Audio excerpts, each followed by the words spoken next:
Pakiusap ng Bureau of Immigration sa mga dayuhang POGO worker na narito pa sa bansa, voluntaryo nang umalis para hindi ma-blacklist at ma-deport. Huling araw na ngayon ng kusa nilang pag-alis sa bansa at hindi na raw ito palalawigin pa. Nakatutok si Jonathan Andal.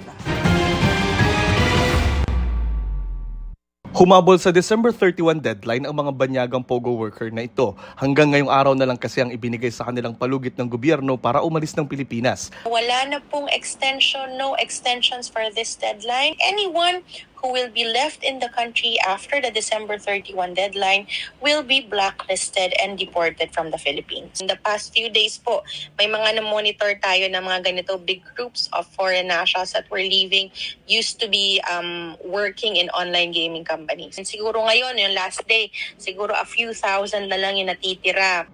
Sabi ng immigration, pwedeng bumalik ng Pilipinas ang mga banyagang POGO worker kung voluntaryo silang umalis ng bansa at sa legal na POGO nagtrabaho.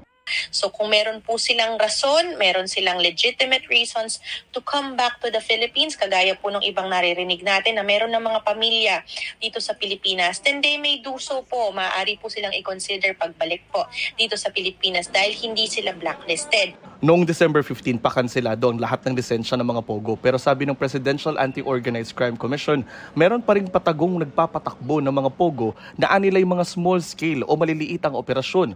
Kaya pagpasok ng Enero, balik na ulit ang PAOK sa pangre-raid. Isa sa uunahin, mga POGO na nagtatago umano sa mga resort batay sa nakarating na sumbong sa PAOK.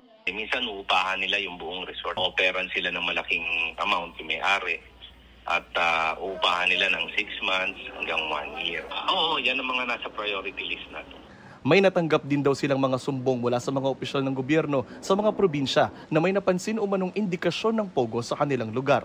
Meron sa North, meron din dito sa Region 4A.